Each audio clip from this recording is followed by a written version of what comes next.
ইতিমধ্যে আপনারা জানেন যে বাংলাদেশ আওয়ামী লীগের পক্ষ থেকে একটি বিক্ষোভ মিছিল এবং কি সমাবেশের ডাক দিয়েছে।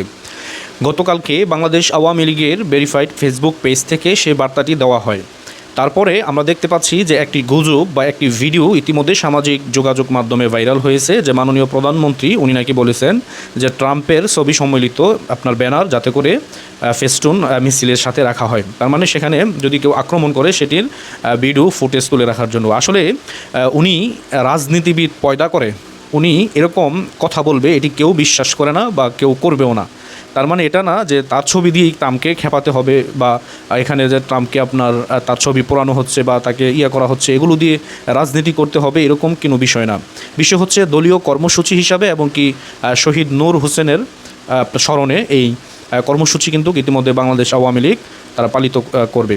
এখন এই যে আপনার গুজব বা মিথ্যাচার, এই মিথ্যাচারগুলো আসলে আমি মনে করি এগুলো আমাদের পরিহার করতে হবে। আর এই মিথ্যাচারগুলো কারা ছড়াচ্ছে এটা আমরা ভালো করেই জানি এবং কি এগুলো আমাদেরকে বোঝাতে আসবেন না, কারণ আমরা জানি কারা এদেশের ভালো চায় বা কারা এদেশের স্বাধীনতা বিরোধী শক্তি, কাদের কারণে আজকে আমাদের এই সুন্দর বাংলাদেশটা ধ্বংসের দ্বার প্রান্তে চলে গেছে। এদেশের জাতি তাদেরকে চিনে রেখেছে, তাদেরকে একদিন সময় হলে অবশ্যই তাদের বিচারের কাঠগড়ায় দাঁড় করাবে এদেশের প্রচলিত আইন দিয়ে।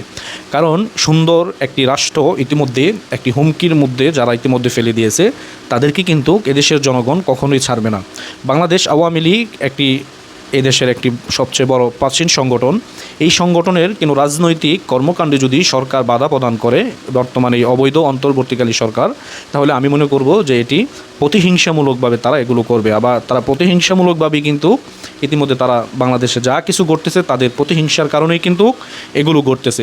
এজন্য বলবো যে দলীয় কর্মসূচি কবে আসবে বা কবে দিবে এই বিষয়ে অনেকেই মোটামুটি আপনার অপেক্ষার দিন গুনতেছিলেন। আমি মনে করি যে আগামীকালকের সমাবেশ যেটি আপনার শহীদ নূর হোসেন চত্বর ঢাকা 0 পয়েন্টে, সেখানে আশা করি যে আপনাদের সমবেত এবং কি আপনাদের আগমনেই আমি মনে করি যে সেই বিক্ষোভ মিছিলকে একটি হুঁশিয়ারি বার্তা হিসাবে এই সরকারের কাছে প্রদর্শন করা হবে, যাতে করে এদেশের গণতন্ত্র, এদেশের মানুষের অধিকার, গণতন্ত্র পুনরুদ্ধার এবং কি ফ্যাসিস্ট যেই গভর্নমেন্ট বর্তমান বাংলাদেশে রয়েছে, জোর জবরদস্তি দখলভাবে যারা ইতিমধ্যে বাংলাদেশ নামক রাষ্ট্রকে জঙ্গি কায়দায় হামলা চালিয়ে যারা ইতিমধ্যে দখলে নিয়েছে, তাদের প্রতিবাদে তাদের বিরুদ্ধে অবশ্যই প্রত্যেকটা মানুষের সোচ্চার ভূমিকা পালন করতে হবে বলে আমি মনে করি।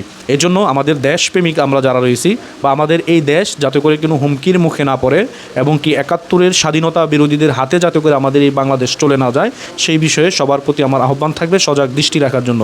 ইতিমধ্যে আমি বিএনপির যত সিনিয়র নেতারা রয়েছে তাদের প্রতিও আমার আহ্বান থাকবে, আপনারা যেহেতু এদেশে একটি অনেক বড় রাজনৈতিক দল, আপনারা গণতন্ত্রের চর্চা করেন, এদেশের স্বাধীনতায় বিশ্বাসী, আপনারা অবশ্যই এরকম কুকর্ম এবং কি এরকম ন্যাক্কারজনক যে ঘটনাগুলি ইতিমধ্যে বাংলাদেশে ঘটতেছে এগুলোর বিরুদ্ধে আপনারাও প্রতিবাদ করবেন বলে আমি মনে করি। ভালো থাকবেন, সুস্থ থাকবেন। আসসালামু আলাইকুম। জয় বাংলা, জয় বঙ্গবন্ধু।